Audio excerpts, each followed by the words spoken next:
History students, I'm going to talk to you about a couple details that are important for the upcoming test. These have to do with technology and different time periods in the world. So we're going to start with this one is technology stuff that's important in the years 1200 to 1450. Okay, so these are just some little tidbits that I think that you should be aware of. When we're looking at this part of the world, okay, so we have Africa, Europe, the Middle East, and we're getting into a little bit of Asia.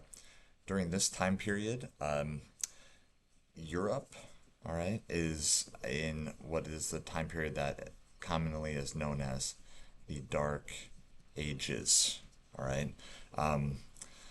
Around the year 500 CE, so several hundred years before this, the Roman Empire, which is centered here, broke up, and that was the main controlling factor in Europe at that time.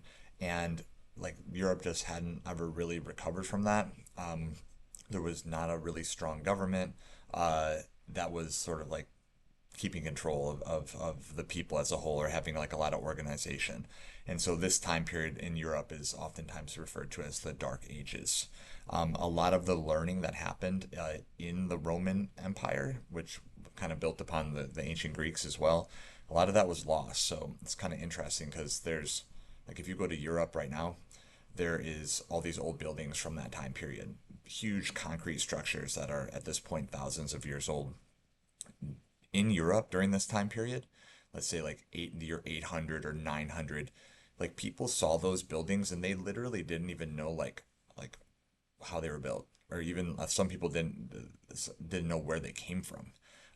That's how like kind of lost a lot of the knowledge from the Roman Empire was. So just imagine for a second if you're going somewhere here in the U.S. and you see some building and you're just like, yeah, that's there, and we just don't even know how it got there. I mean, that would be pretty weird, but that's what was happening here in this time period. Now, conversely to the Dark Ages in Europe, in the Middle East, this is what is referred to as like a golden age in the Islamic empires during this time. Okay, so we're gonna say Islamic golden age. A lot of learning going on, a lot of scholarship, a lot of sharing of ideas, and there's various reasons for that. But that's sort of dominating this part of the world. So one of the big focal points here is Baghdad. Okay, and the Islamic empires are gonna kind of spread. They're going this way. They're eventually going to go into northern India, into Central Asia, and then they're also going to go into northern Africa, okay, and even up into southern Spain. And there's another center of Islamic learning here, and this is referred to as Al Andalus, like the area in Spain that today is known as Andalusia. Al Andalus was a Muslim empire kingdom in southern Spain uh, that was also known as like a center of learning. And so if you think about it and you look at this area, they're right on the border of the rest of Europe. They have northern Africa, and then they have this connection back to the Middle East. So there's a lot of people sort of getting together and collaborating in this area, and that a lot of times is going to foster learning. So that was happening here in Al Andalus as well. Okay, now let's talk about some details here.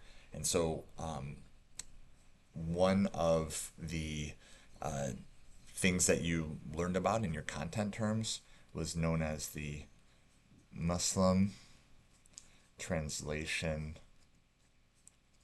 movement.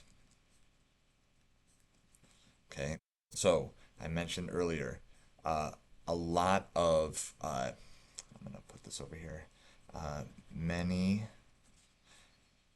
ancient Greek and Roman texts were lost in Europe.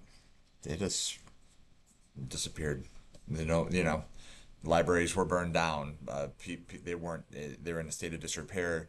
A lot of this stuff was gone. Okay. However, before they were lost in Europe, a lot of that information had been shared into the Middle East. Okay, so many ancient texts were preserved in scholarship. Okay, so those things were a lot of times those documents and books and manuscripts were all sort of centered in Baghdad. So we also learned about the Baghdad House of Wisdom, which is basically like, let's think of it as sort of like a college in today's definition. All right, uh, Muslim scholars translated those texts and built upon their works. So we are talking about things like astronomy, mathematics, biology, like human biology, like anatomy. So like the things and developments in the medical field. Um, a lot of that was sort of like taken and just built upon and read about, and people just sort of enhanced it here in the Middle East, in the Islamic empires during this time period, 1200 to 1450. Okay. Um, and so that was happening. That's known as the Muslim translation movement. Now, what happens here at the end of this time period, that kind of corresponds to the beginning of what is known as the Renaissance, which means the rebirth. And so the Renaissance centers in Europe. And so one of the things that spurs the Renaissance is kind of a rediscovery um, of those ancient texts by European scholars and artists. Okay. So in the 1800s, European scholars and artists rediscovered the ancient texts, which spurred the Renaissance. Okay.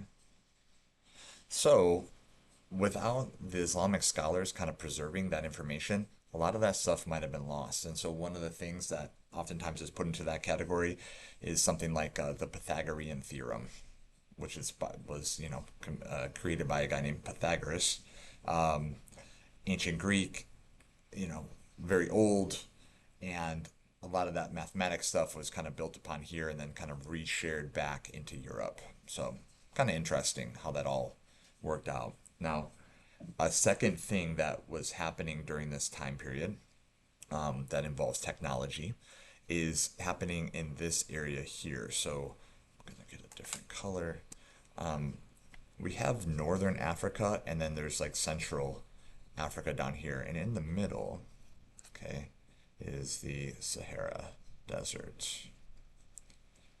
The Sahara Desert is very difficult to cross even today. It's gigantically huge. There's very little water anywhere in there, or place like safe places to stay. And so crossing the Sahara Desert is almost like crossing an ocean in a way. And so it's very difficult to do that. Um, there is a famous city, important city out here in the western part, or like a kingdom and city known as Mali. Okay, that's a very strong empire. There was also like a center of Islamic learning there as well.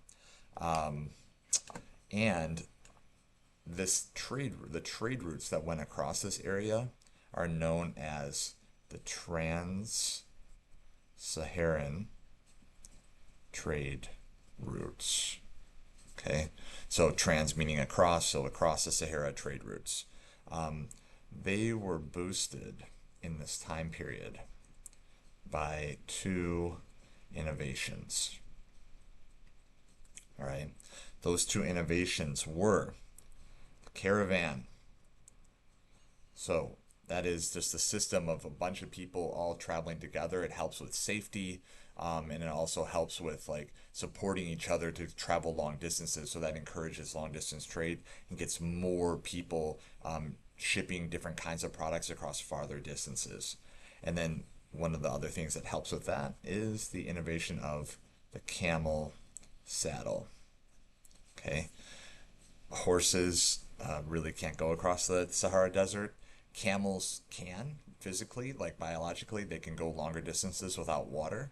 However, if you like camels are hard to ride, they're big and ungainly and they have the big hump on the top. So this camel saddle was developed not just so people could sit on them themselves, but so they could carry cargo on the side, and the weight could be evenly distributed on the camel's body, meaning that they could haul like lots of different things going across the desert. This allows for a significant amount of trade happening on the Trans-Saharan trade route. Okay, the main trade items. There's really three. The first two are the kind of the big ones, gold and salt. All right, those are the two biggest things. And the other thing that was traded here, slaves.